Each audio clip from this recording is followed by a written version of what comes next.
Hello, everyone, and welcome to Hidden Treasures, where we discover and uncover old Hollywood history here at Rita House. You are live with me, your host, Dina O, at Third Street Studio at Rita House. And I am here with Kristin, who happens to have worked in this very building with our namesake, Rita Riggs. And she was in town from Atlanta. Mm-hmm. Just trying to figure out, whatever happened to those buildings that Rita Riggs used to live in and work in. And she drove by and she saw Rita House. And I'm sitting in the parlor and I see her peeking in. I say, hello. And she comes in and she's like, tears in her eyes. And I'm like, okay, either she's crazy or she's got something interesting to say, or both. A little of both. And this is what we're going to find out now. Do you mind introducing yourself and telling us a little bit about how this came to be? Sure. My name is Kristin Morlino, and I lived in Los Angeles and worked for Rita in the late 90s, early 2000s. How is that even possible? You're so young. Oh, God bless you. But she was a friend of a friend, and I met her through my ex-husband, and she offered me a job basically.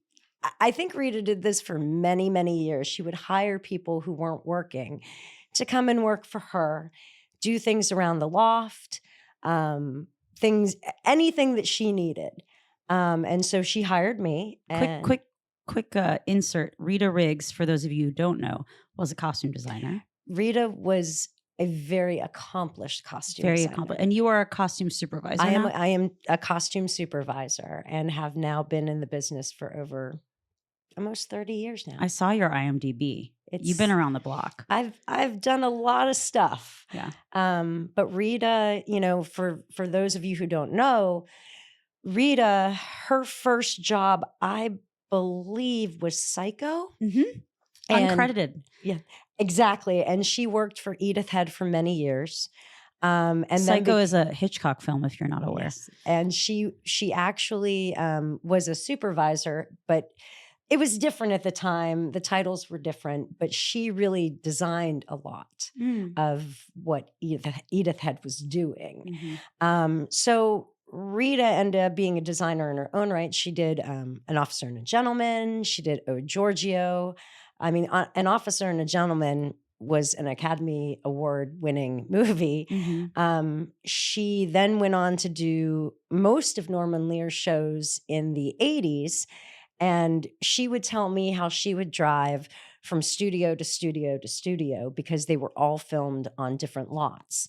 So she would be going from all over the place. And she had obviously several teams, but she did the Jeffersons, she did Maude, she did All in the Family. I was saying earlier that when I was down in her costume space and I was going through some of the old clothes and I found this off-white button front long sleeve shirt. And I pulled it out and in the collar it said Carol. And I looked at it and I said, Rita, this is an Archie Bunker shirt. And she's like, oh yeah. And in my head I'm saying, his chair's in the Smithsonian and you just have his random shirts in your basement. And it was just, we have like a Gene Hackman thing. Like she still has the tags on stuff. Oh, she kept everything. And she, there was a nice layer of dust on everything, but we could call it a collector. Rather than a hoarder. She really did keep everything. I remember seeing an original leather-bound script for The Exorcist. Wow. Louis Gossett Jr.'s hat, his, I think it's a 3-point hat. I can't remember, or campaign hat. Wait, what is the difference between a 3-point hat and a 2-point hat? It's just different types of uniform hats. Okay. I think it was actually a campaign hat. That's what it's called. But she had that in her loft. She kept everything. Yeah. We still have all the scripts like from the Norman Lear stuff. It's amazing. Yeah. Yeah. But she was, she was a great costume designer in her own right. And, but always stayed under the radar. Yeah. Yeah. She was a hidden gem herself. One of my favorite stories about Rita, and something that always makes me laugh because it's kind of it kind of sums her up. And I don't even know if I should tell this because it's kind of, You heard but it here first. we can always edit it out. Well, the Costume Designers Guild at the time, the person who was running the guild, she told me the story. The woman wanted Rita to join, and apparently Rita did not like this woman. And so Rita told the woman, she kept saying, "Why won't you join? Why won't you join?" And Rita told her that she would join when the woman died. And true to her word, the week after the woman died, she joined the CDG. Okay, that is a great story. It's one of my favorites. Do we know why she didn't like her? I was saying earlier, Rita didn't suffer fools, but she was the kind of person that was always diplomatic, but she would say something cutting and it would be about 3 minutes later before the person would be like, "Wait, what?" And so I can see how she might have butted heads with some of these women like that, because she really wasn't into all the pomp that went along with the CDG and a lot of that stuff back in those days. The pomp. Yeah, just all, Is that why you hate hipsters? I saw that on your Instagram. I think I'm just too, I was kind of a hipster back in the, I guess, 90s, if you really think about it. But I guess, after years and years of seeing a lot of these kids and their porn stashes and their jean vests and spoken their like mullets, a true costume supervisor. I'm like, the mullet wasn't good the first time. We need to bring that back. It's very interesting, and funny enough, Atlanta is a lot like LA. Same kind of vibe, a lot of movie people, and you do see a lot of porn stashes, jean vests and mullets, and it's very interesting. And why did you move to Atlanta? I actually moved out of LA in 2006 and moved to West Virginia and opened a clothing store and realized very quickly that I don't like people enough to be in retail. And I did it for about 4 years, sold the store, and got out of West Virginia. And it was either, I knew I was going back to the movie business. So it was either Nashville or Atlanta. And the vibe in Atlanta was just very chill, not what I was expecting, because you think Deep South, it's really not. I hear it's great. It's really great. And it's gotten better and better. And the movie business apparently followed me, because I don't work as much in Atlanta anymore. I'm usually traveling, but there's a lot of stuff going on there, a lot of movies being made. At this point, how many movies have you worked on as a costume supervisor? Over 20. Over 20. I did Days of Our Lives. Awesome. And The Young and the Restless for several years. And I think I have somewhere in the neighborhood of 600 credit episodes of Days of Our Lives and maybe 200 of Y&R. But probably over 20 movies. I got back into the business in 2012 and really haven't stopped working.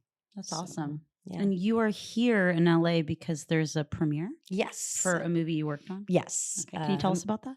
Sure. It's a movie I did in Wilmington, North Carolina several years ago. It's based on a book. It's called The Supremes at Earl's All You Can Eat. It's a period piece. It takes place in the late 40s, the late 60s. Oh, that must be fun costume. Oh, it's wonderful. And the late 80s. And my costume designer that I work with, her name is Whitney Ann Adams. And she and I, this is probably our 5th show together. Oh, nice. So we've worked together for many years. And we had a great cast. We had Sanaa Latham. We had Anjanou Ellis, Uzu Adobo. Wow. And they were the 3 main characters. And the story is really about a friendship, about a decade, 3-decade-long friendship. Oh, 3 decades long of costumes. Yes. That's awesome. And so it's about their friendship and the trials and tribulations. I always kind of say it reminds me a lot of Waiting to Exhale. It's that vibe of friendship, through thick and thin. As a costume supervisor, do you read the scripts? I am the person that that does all the continuity and does all the breakdown of the scripts. Okay. So I not only read the scripts, but I break them down into how many days. I'm usually the first person to do it, and 90% of the time they go with my breakdown of day and nights because I'm very in depth with it. So I really control all of the continuity and all of the day-night breakdown of. What do you mean by day-night?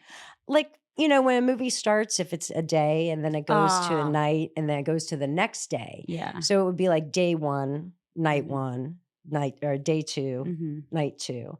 And then you have your flashbacks and things like that. So it's kind of the my timeline can be tricky. Yeah. Timelines can be very tricky, depending on what the story is. I didn't know costume supervisors were that involved in the scripts, but seeing how Rita kept all the scripts, I'm like, clearly there was a lot. It's not just like, oh, we have this movie. Here's the costumes we need. Right. You're also like looking at each character. I mean, I've figured measurements, characters, but it's also about what happens in the movie or the show. It's a living thing. Yeah. I always like to think of it as a living thing because it changes depending on, they may do rewrites, they may cut scenes. So you're constantly evolving to hopefully get to the very best script you can. I've been on shows where the writer is sitting on set writing new scenes, which is not great, but it happens. So it's fascinating. I didn't know the costume people were that involved on that aspect. We really have to be because most people don't necessarily care about the day-night breakdown. Like the props don't change, the sets don't change.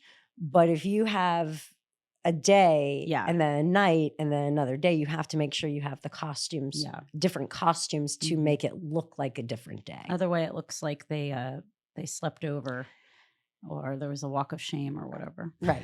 And it doesn't always work out. Continuity can be tricky once they go to edit.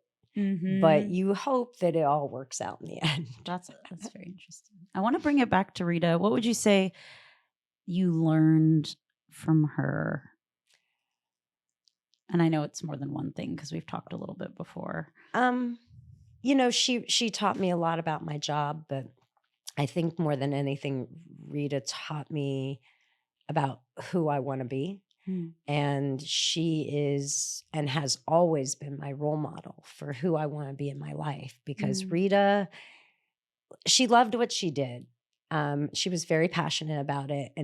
But she really loved people and she was loyal. She was fierce when it came to protecting people she loved. She taught me so many things. But the things I remember most about Rita are her compassion and her loyalty and her wit. I wanted to be her when I grew up. So, and I think about her so often and think about what would Rita say? What would Rita do? Wow. But she was a very no-nonsense person. She was not in it for the accolades. She was not in it to feel famous. It was a job. And she was just such a lovely person on every level. I want to tell a real quick story. She was so funny. One night we were talking about something and we were talking, somehow we got on rock and roll. And she tells me this story. She was in San Francisco working and she went back to her hotel, walked up to her door, and there's a man sleeping on her doorstep of the her hotel room. And so she kind of kicks the guy a couple of times and the guy turns over. It was Janis Joplin. She said, again, I feel bad for saying this, but Rita said that Janis Joplin was the ugliest woman she ever saw. But she would come up with these gems. I mean, she would tell me about Harry Dean Stanton sleeping on the couch upstairs, like sleeping went off, like on several occasions, and just showing up at her doorstep. But the Janis Joplin one is definitely one of my favorites. I feel like anyone who's lived anywhere like cool at some point has interacted with Janis Joplin's soul. Like I lived in the Pink Palace in Austin, Texas, that ended up being like a Burning Man house, even though I'm not a Burning Man person. But it was like a 4-story Victorian home, and Janis Joplin lived there, epically. But she's like kind of been everywhere, I feel like. And apparently just on the street, laying down in front of the doorstep. That's so crazy. And Rita would always tell these little nuggets, and you'd be like, it was so nonchalant. Yeah. The way she would tell you these stories. But you would be like, and it would take you a second to catch up because you're just like, oh, she just told me a story about Janis Joplin, or she just told me a story about Alfred Hitchcock. Mm-hmm. And I've said before, like, she would tell these stories. She would be like, Al this and Al that. And finally I was like, Al who? She goes, oh, Alfred Hitchcock. And my jaw I know it hit the floor because you're just like, oh, just so nonchalant. It sounds like it's not like she's name dropping. And No. That wasn't her personality. No. She's just talking about her life. Yeah. Yeah. And it was fascinating. On a very practical level, I can see on like a spiritual or moral or like, personality level, she's influenced you. But in any practical ways, like with costume stuff, like did she teach you anything in particular? I mean, she taught me a lot. Yeah. She taught me about fit, how to properly fit someone, just being able to run a department, which is what I generally do. Wow. The strength, but being able to do it in a way that is, it's making you think that maybe it's your idea. And just the trying to, I mean, she was a very charismatic woman. So trying to play that fine line of getting your way and showing strength, but, letting them think it might be their idea. Have you ever dealt with someone where like the fit isn't right, but they want it to be wrong, or like someone that's difficult to fit, or like do you know what I mean?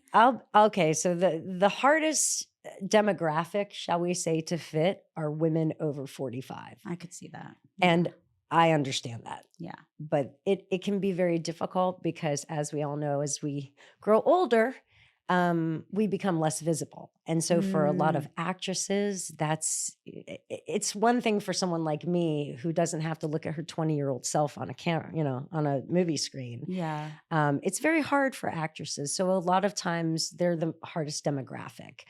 It's all about body shape. And that was one of the things Rita taught me, is that, you have to dress someone for their body. So a lot of times if someone is a pear or a difficult shape, it can be harder. But really, actresses over 45 are probably the hardest to fit. And Rita had a way with people where she would tell them what to wear and they would be like, all right, that was it. There was no two ways about it. I mean, she always collaborated, but she was at the end of the day, she got her way. I don't remember ever seeing Rita not get her way. I wonder what would happen then. She'd still figure out a way to get her way. I mean, she and that was Rita. She would figure out a way around the problem. But she good problem solver. She was a very good problem solver, but she was always so diplomatic and so kind. It's hard to say no to a woman who looks like your grandmother. I think for her, a lot of times that, oh dear.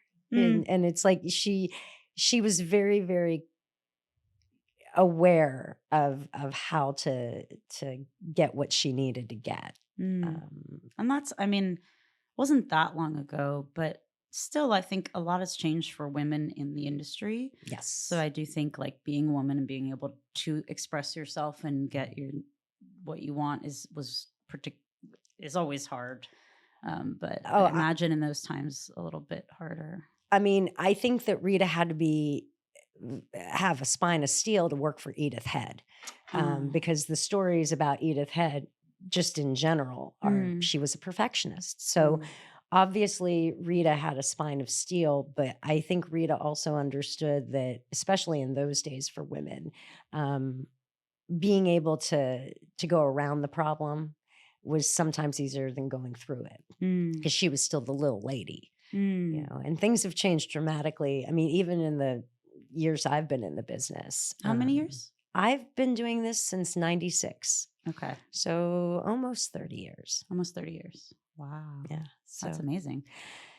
it doesn't feel like it's been 30 years, but Yeah. it has been. But you know, she really taught me a lot. And I think a lot of times now, we as women are allowed to go through the problem instead of around it. But I do believe that there are certain times that we still have to use charm, you know, in general. Probably everyone has to do that too, not just women. But yeah, I think particularly it's harder to be direct. They've done studies that when men are like assertive, it is shown to be like confident, but when women are assertive, it's aggressive or like things like that. But And I think the more that, like, my generation of men, they still have those preconceived notions about women. So I see sometimes when I'm dealing with directors or someone who is of my age or older, they don't respond well to strength. So you have to figure out a way to be like, oh, okay. you're like, Go. what do you think?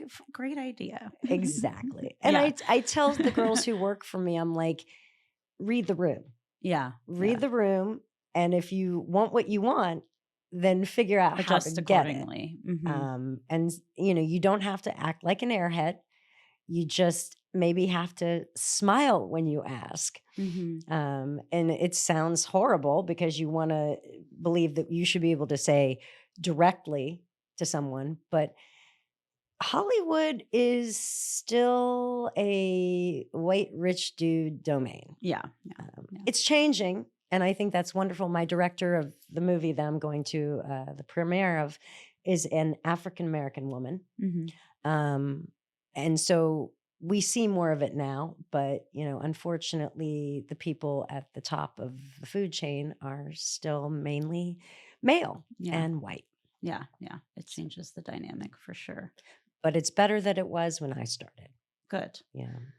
So. Change doesn't come easily. No, and I see massive changes in terms of how women are treated on set. How we have now started getting intimacy coordinators with the idea that, you know, not everyone wants to kiss you, even if you're Brad Pitt. And it depends on like how you go about it. Exactly. Like there's ways to be appropriate. There's respectful ways to do it. And I think that's really important. And I think that shows that we have moved on to some extent, that some of the things that probably took place. Is there less cleavage in the costumes?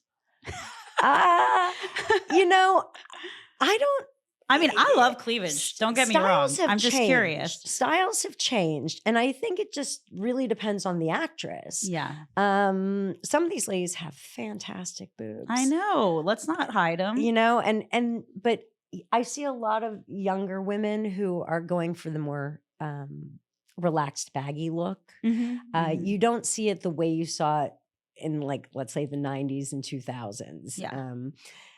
Yeah, the 90s. I mean, thank God low-rise jeans went away. I've heard, pray tell, they're coming back. They're coming back. I'm really quite They're upset coming about back. that. Yeah. You know, I was very happy that high-waisted came back as a pear-shaped person with hips.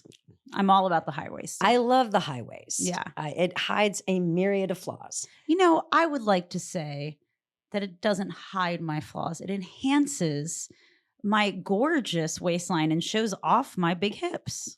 I love that. Yeah. I love that for you. Because, I mean, for me, it's like I love the tummy aspect of them. And then I think about the 90s and the 2000s with the low-rise jeans, and I'm like, it didn't work for me. It really didn't look good on that many people. Remember when it was actually, and I don't know if people, when the guys would actually put it below their butt crack?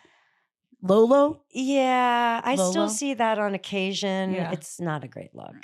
It's the kind of plumber. with the mullet and the porn stash Yeah. and the vest. Yeah. It's right in there. Are there any looks that you really love that you'd like to see come back, or that you like working with? Any eras or? I would love to see a day when yoga pants were not acceptable, Yeah. like going out wear, like, Yeah. or slides and pajama pants. Yeah. My nephew, Especially in LA. yeah, my nephew I feel like is New York, it's not as much. 15. No, Yeah. he's 15 and he wears slides and pajama pants to school, and my head just slowly spins around. And so I love the Don't go to dressed up Malibu. look. Don't. Just don't. If you don't want to see yoga. Honestly, no plans to go to Malibu. None. Zero. Would love to see the beach, but not Malibu. No offense, Malibu. No offense, Malibu. I love Malibu. What would you like to see? I love the 30s are really my favorite period with the long straight skirts. I love the glamour and class. I think that sometimes, especially like when you see a lot of these people on the red carpet, it's about the shock and awe. Whereas I feel like when you look at like Natalie Portman, I want to say at the Oscars, she was wearing Christian Dior, an old, I want to say it was from the 50s. Gorgeous, tailored well, looked amazing. It's like, I don't need to see all of your body to know that you have a fantastic body. Subtlety. There's something to be said for it. Yeah. But that dress, I remember it distinctly because it was just so gorgeous. So I'm not into the nude clothes. That is a big thing now. It's really weird Just to really me. nude vibes. Yeah, thanks, Kim Kardashian. I think it is actually a I'm not a Kardashian fan of effect. that. Yeah. I look at someone and then they look naked. I'd have to do a double take. It's just not Nothing a great left look for to the me. imagination. No. Yeah. So I am a big fan of like, the tailored, the very clean lines. I would love to see more old glamour instead of just showing off your body to show off your body. Because I'm all about body positivity. But I also think you should dress for your body and dress for your shape. And just because you can wear something doesn't mean you should wear something. So, it's, of course, I'm also 50 years old. If I were 25, God only knows what I would be doing. I think about, I'm like, well, I wore a lot of suspect stuff in the 90s. So. My mom wore mini skirts, which like looked amazing. People don't really wear mini skirts anymore, but I think that's kind of a cool look, to be honest. I love mini skirts, and especially like a little mini jean skirt. Oh my God. Super so cute. Yeah. That could be something that could come back. Yeah. Okay. I'm going to have you close your eyes for a second and take some breaths. Just imagine yourself in the loft with Rita, and she's talking to you. And I just want you to talk to us about what comes to mind. Honestly, she would tell so many stories. And the ones that always stuck with me, like her second husband was the love of her life. And she would tell stories. And I didn't really understand at the time. Like, you could always tell how much love she had for him, but that always kind of stuck with me. And just the way that he was it. And after him. And she divorced her first husband, which I feel like in that day was a big deal. It was harder to get divorced. It was. Yeah. And they were only together. It wasn't a no-fault state, like, or something like it was in California. It's now easier for women to divorce someone and all of that stuff. They were only married for like 6 months or 8 months. It was very, very short. And then she found the love of her life. She did. And it took many years. And, they were together for a long time and then decided to get married. And then I think 8 months later, he passed. I I remember that. That's really rough. And, you know, I actually got divorced. I got married and got divorced 6 months later. And Rita was my champion. And, you know, it's really hard when those things happen to figure out if it's, you know, what's wrong with you. Yeah. And so Rita was really a driving force in terms of making me feel like I wasn't messed up. And my father came to visit, and we went to Musso and Frank's for sand dabs. Musso and Frank's. Sand dabs were her It's my favorite husband's thing. favorite restaurant. Yeah. And that was hers. And so we went there with my father, and she told my father that I had made the right decision, and she had my back. And of course, how did your father react when she said that? Well, my father really has always trusted me. And when I called him to tell him what was going on, he said, "Are you sure? Have you thought this through?" And I said, "Yes." And that was it. That's great. He wasn't like, "How come you can't make your husband happy?" Exactly. No, not my father. And so I think when Rita said that to him, it eased his mind because it wasn't just me. It was a woman who at that time had to have been in her early to mid 70s. Some wisdom. And so I think that my father, first of all, my parents loved Rita. But How long have you been working for her by then? Oh, it had probably been about a year. Okay. Oh, okay. It had been about a year. Yeah. And so but just the validation of knowing that someone has your back. And like I said, she knew my ex-husband before she knew me. Oh, right. He's the one who introduced you. So she didn't have to do that. And she didn't have to be loyal to me. And she didn't have to do any of those things. I mean, with Rita, she really didn't have to do anything she didn't want to do. And she did a lot for other people. She had her people, and they were, you know, she was loyal, and that was just who she was. I love that. So she was just a driving force, and I just see her driving around in her Porsche with her hat and her scarf. Cute. And she was fabulous. Just fabulous. I love it. I think that's a great place to end. All right. On all this fabulousness. And you take this fabulousness into the premiere tonight. I will. I will. It was such a pleasure meeting you. Thank you so much. And I don't know if you want people to know about you, like look you up, hire you. I'm pretty good. I'm going to be honest. I'm doing just fine. I am. Thank you for sharing all these stories. Thank you, and thank you to Rita House, because really, seeing this and seeing that her legacy continues, it's really very special to me. So thank you guys for everything. It means a lot to have someone who knows the legacy. It's a lot of work. You know, it's a big space. It's a lot to maintain. We're always trying to figure out how to keep it afloat because, yeah, it's like 9,000 square feet and property taxes keep going up and LA just keeps getting more and more expensive. And so knowing like that what we're doing, that someone like you can come and walk in and be like, wow, Rita would have been really proud, because I know Scott and Tosh, the owners, which we should definitely give a shout out to. So Scott and Tosh have been in this building with their architecture firm for 30 some years, and they are the ones who restored it. Oh, actually, before you leave, what do you think of the place? Because you saw it before. How much has it changed? You know, it was like kind of dusty and like it's they've amazing. done a lot of work. I mean, it is amazing that the vibe is still here. Rita is still in this building.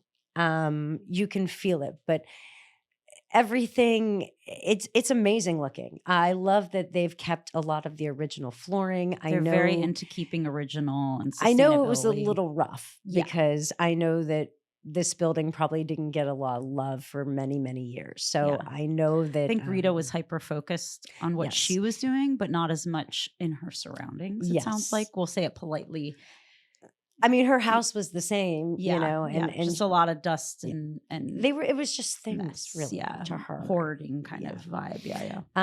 But just to look around here and see what it's become. The work they put in is amazing. It's beautiful. Yeah. And I think that Rita would be thrilled.